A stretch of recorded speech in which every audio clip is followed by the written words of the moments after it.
Demoted. Polar Ace. Polar Ace held a hoof to his mouth as he tried his best to suppress a loud yawn. Despite working for the day guard, the unicorn stallion had a bad habit of staying up well into the night, leaving him exhausted for his duties. To make matters worse, he had been assigned to guard a restricted section of the castle for today, one that saw little to no guests on an average day like today. Standing alone for hours on end in a single hallway was proving to be maddeningly boring, even for a royal guard like him.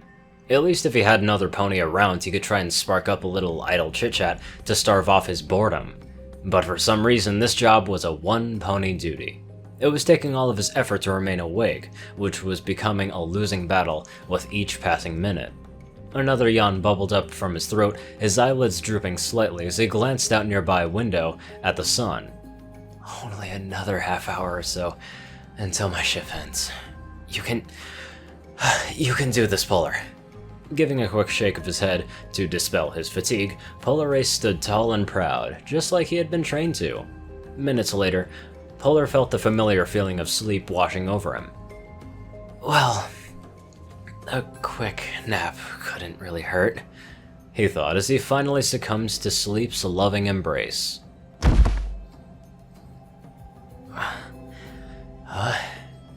Slowly stirring from his nap, Polar Ace rubbed at his tired eyes, blinking away the lingering sleep from his eyes.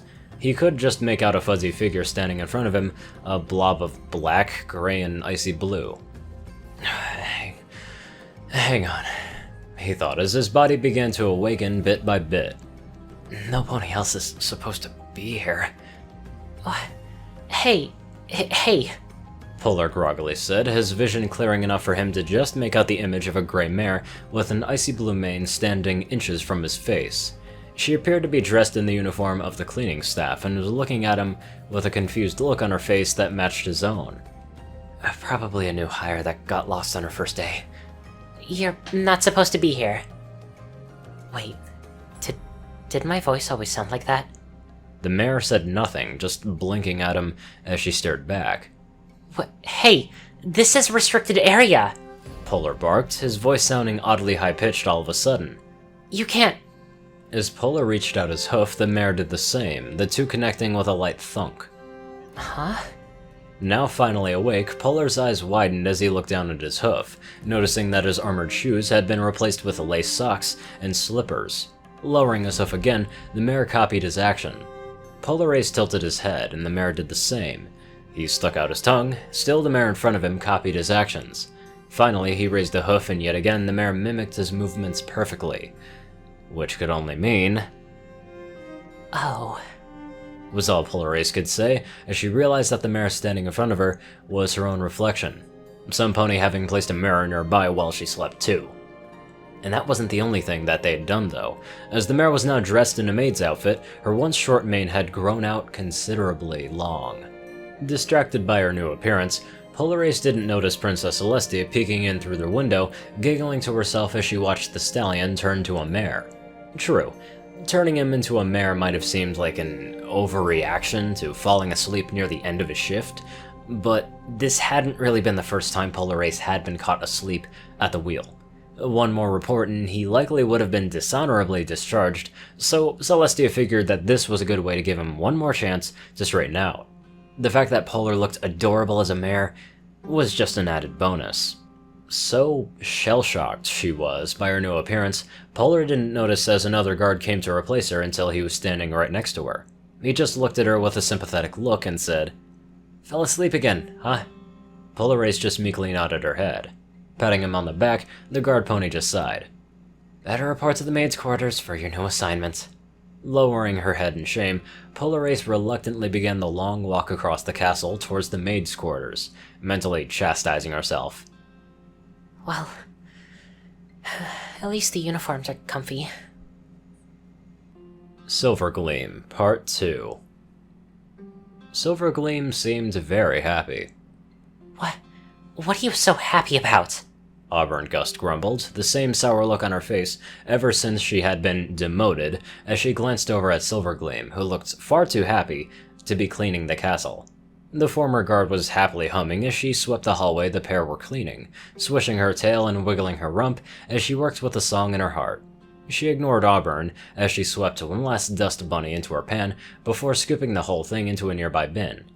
There, all clean, she said, admiring her hoofwork for a moment before turning to her reluctant partner with a beaming smile. How are you coming along?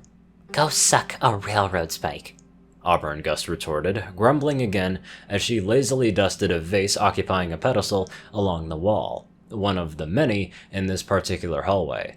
Just because I'm being punished by wearing this ridiculous outfit doesn't mean I have to like it. Silver Gleam just shook her head. Well, with that kind of attitude, she better get used to wearing that uniform. Silver Gleam! Silver snapped to attention as the head maid, Marble Clean, came trotting up to her.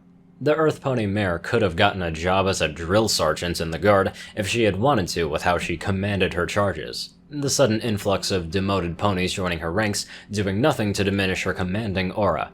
Yes, ma'am, Silver swiftly replied. Princess Celestia wants to see you in the throne room, post-haste. Seems I'll have one less washout to have to deal with. Despite her usual tough demeanor, Silver could have sworn the marble sounded almost saddened by that fact. It was for but a fleeting moment, though, as the Earth Pony mare snapped her tail like a whip and smacked Auburn Gust in the flanks, causing the poor mare to yelp in surprise and pain. You really call that clean? I've seen hogs that were shining in comparison to that shoddy job. Do it again, and if I find so much as a speck of dust, I'll have you cleaning every window in the castle with a cotton swab. Silver made a quick exit as Marble continued to holler, making her way across the castle towards the throne room. It wasn't long until she was standing outside the golden double doors, making the entrance to the throne room, raising a hoof to knock against the doors. Come in, Celestia replied from inside. Pushing the door open, Silver trotted in, curious and a tiny bit afraid of why the princess had summoned her. Have I done a poor job in my maid duties? Am I gonna be demoted again? Putting those concerns aside, Silver stopped in front of the princess and bowed. You wanted to see me, Your Highness. I did, Celestia replied, gesturing for Silver to raise her head. So, after going over the report from Marble Clean about the exemplary work you've done as a member of the cleaning staff, I feel it is time for your punishment to end. In a few moments I will turn you back into a stallion, and you will be reinstated to the ranks of royal guards. Silver? She should have been ecstatic. The princess had acknowledged all the hard work she had done, and decided that she had earned her way back into the royal guard. And yet, Silver Gleam felt her heart drop at the knowledge that her time as a castle maid was at an end. Despite the work, he had enjoyed his time as a mayor, even come to enjoy wearing the uniform in place of the cold armor of the guards. As Celestia's horn lit up in preparation to cast a spell, Silver Gleam spoke up. Princess? Huh? Celestia stopped casting, looking at Silver Gleam as the mare shuffled nervously on her hooves, clearly having something she wanted to say. Yes?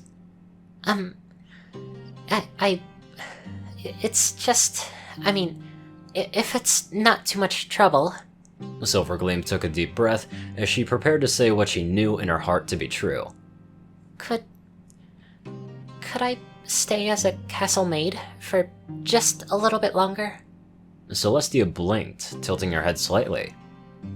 You can, if you desire, but I do admit to being curious as to why. Well, I know this was meant to be a punishment for being a poor guard pony, but I've come to enjoy it. I know, it sounds silly, but the work is nice and the uniforms are so comfy that I really don't want to give it up. I was never really cut out to be a guard, so if I go back, I don't know if I'm able to... Silver was silenced by a comforting hoof on his shoulder. Say no more. I understand. If this is what you desire, then you may remain as this for as long as you wish. Really? Indeed.